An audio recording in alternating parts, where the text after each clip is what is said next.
Olá pessoal, meu nome é Gabriela, advogada no Brasil e nos Estados Unidos. Se essa é a sua primeira vez aqui assistindo o nosso vídeo, seja bem-vindo. Se você já nos acompanha, obrigada por estar de volta. É um prazer e uma honra tê-los aqui conosco mais uma vez. Vocês devem ter notado que o cenário está um pouquinho diferente hoje. Nós estamos gravando esse vídeo para vocês de casa devido às limitações impostas pela quarentena do vírus. Mas, mesmo durante a quarentena, nós vamos estar aqui com vocês, gravando vídeos informativos, respondendo as suas perguntas, vamos segurar a sua mão nesse momento tão importante que é o momento do seu processo de imigração. Se você acabou de chegar aqui no nosso canal agora, eu recomendo que você volte um pouquinho. Por quê? Esse vídeo aqui é a parte 2 das explicações sobre o Green Card por casamento. Então, se você assistir só a partir desse vídeo, você vai perder toda a informação inicial. Então, chegou aqui agora? Me pause aqui um minutinho. Vá lá na parte 1, no vídeo da parte 1, assista, depois volte para cá, para ter certeza de que você vai ter acesso à informação completa. Mas se você já assistiu a parte 1 desse vídeo, ótimo! Vamos começar de onde nós paramos anteriormente. Então, lá no outro vídeo, nós paramos na entrevista. A temida, terrível entrevista para o Green Card por casamento. O que acontece? Como é que funciona? Vocês devem ter recebido uma carta marcando uma data e um local para sua entrevista. Tenham certeza de se organizar para que vocês possam chegar lá com antecedência. Como assim? A gente sabe que o GPS às vezes envia a gente para locais estranhos. Às vezes também é super difícil conseguir estacionamento. Então se programem para que essas coisas não atrapalhem a sua pontualidade. Você precisa chegar lá no momento correto. Você precisa também estar apresentável. Uma roupinha certinha, organizada, limpinha, uma coisa mais clássica, mais elegante. Não estou falando para ninguém correr na loja, ter que comprar roupa cara, nada disso.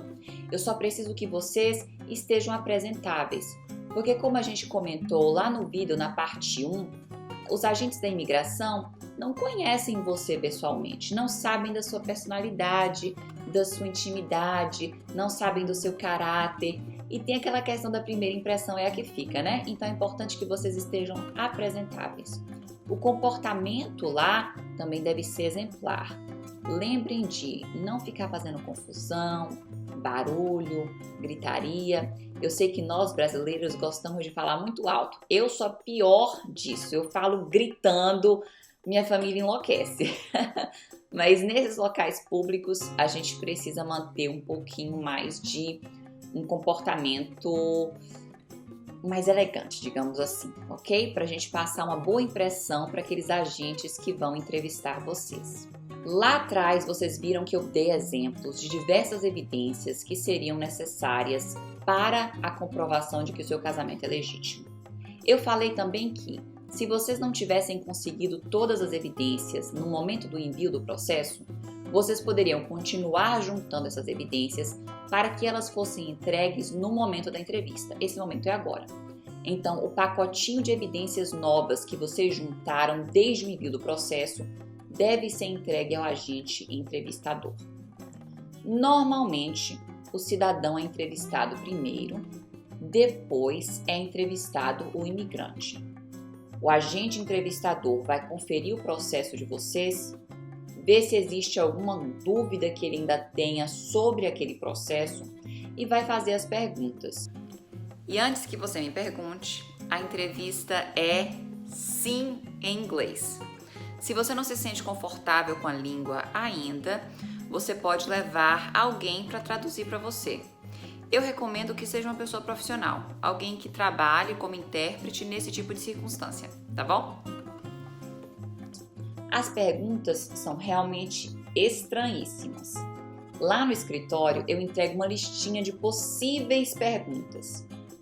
Não quer dizer de forma alguma que aquelas perguntas específicas vão ser feitas durante a entrevista, mas te dá uma ideia sobre o que esperar, porque as perguntas podem realmente ser bem aleatórias, digamos assim. Então é importante que vocês se conheçam bem a vida de casados que vocês têm, conheçam bem a intimidade um do outro, porque perguntas estranhas e aleatórias, como eu disse, podem ser feitas, tá bom? Então, as perguntas foram feitas. Agora, o que pode acontecer? O momento da verdade. Se foi tudo bem, se o entrevistador está satisfeito com o seu processo, está satisfeito com as evidências que você apresentou, está satisfeito com a sua entrevista, ele pode aprovar o seu processo naquele mesmo momento. Ele pode te dizer, logo após a entrevista, olha, tudo bem com o seu processo, pode esperar que vai chegar pelo correio na sua casa ou no escritório do seu advogado o seu cartãozinho. Agora, se alguma coisa não ficou clara, se alguma coisa ficou meio suspeita, se existe a intenção de negar o seu processo, portanto, vai ser colocado sob análise. Como assim? Para tudo agora, vamos fazer um parênteses. Quem assistiu o vídeo parte 1 vai lembrar que eu disse que 99% dos motivos pelos quais um processo de Green Card por casamento é negado ou atrasa podem ser evitados se o processo for feito da forma correta desde o início.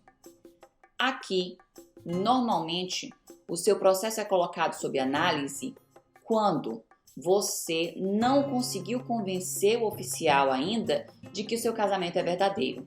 E como é que você convence o oficial de que o seu casamento é verdadeiro? Assista nosso vídeo parte 1. Bastam apenas fotos? Não. Basta apenas uma boa entrevista? Não. É necessário um conjunto de evidências. Por isso que é super importante, eu sei que eu fico batendo na mesma tecla, é super importante que o seu processo esteja completo e seja bem feito. É importante que você apresente evidências o suficiente para convencer o agente de que o seu casamento é verdadeiro, para evitar o seu processo agora ser colocado sob análise.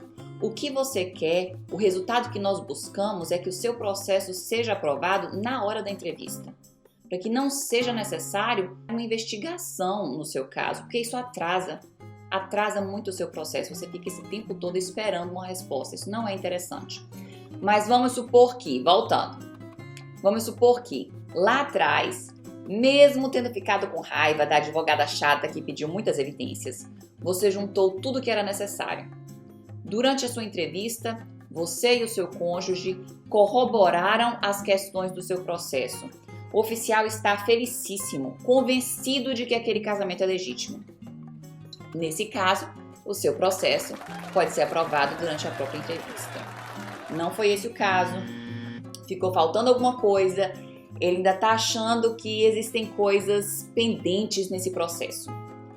Ele então vai começar uma análise, uma investigação, uma revisão do seu processo. Essa investigação pode ser apenas das provas documentais que você apresentou, ou ele pode realmente investigar em campo. Como assim? Ele pode ir na casa do casal, conversar com vizinhos, conversar com o chefe, ele pode entrar na sua casa, se você der permissão, é claro, olhar as gavetas, ver se ali tem calcinha e tem cueca mesmo, vai ver se as roupas que estão no guarda-roupa são do mesmo tamanho do seu cônjuge, ele pode olhar se você tem foto na parede, ele pode olhar se na gaveta tem contas com o nome dos dois, ele pode olhar 1001 coisas, até ele estar satisfeito de que o processo foi investigado. Ao final dessa investigação, ele vai te mandar uma carta. Essa carta é intitulada NOID, Notice of Intent to Deny. É uma carta dizendo que eles estão com a intenção de negar o seu processo. Nessa carta, eles te dão de 30 a 33 dias para se defender.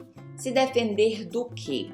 Na carta, eles te dizem de forma específica por que eles planejam negar o seu processo. Olha, nós queremos negar o seu processo porque você não apresentou evidências o suficiente de que esse casamento era verdadeiro, houveram inconsistências nas suas declarações e nas declarações da sua esposa, Ou nós fomos na sua casa e nós vimos que tem pouquíssimas roupas do seu marido no guarda-roupa, enfim. Eles vão te dizer de forma específica por que eles querem negar o seu processo. E aí você tem de 30 a 33 dias para convencê-los do contrário. Você vai pegar parágrafo por parágrafo, alegação por alegação e vai rebater cada uma delas com evidências. Eu sei que essa parte é complicada, e realmente é complicada. Muita gente fica desesperada, e com razão. Mas não é o fim do túnel, tá bom? Porque desde que você apresente as evidências corretas, consiga refutar cada um dos argumentos deles, você pode sim ainda ter um processo bem-sucedido. Se você conseguir convencê-los, o próximo passo já é receber em casa o seu cartãozinho verde, o seu Green Card. Se você não conseguir, aí o seu processo pode ser negado, tá bom? Então assista a parte 1, assista a parte 2, tenha muita sorte no seu processo, mas não apenas sorte, faça um bom trabalho para você tentar depender bem pouquinho da sorte, tá bom? Um abraço grande e até o próximo vídeo. Tchau, tchau!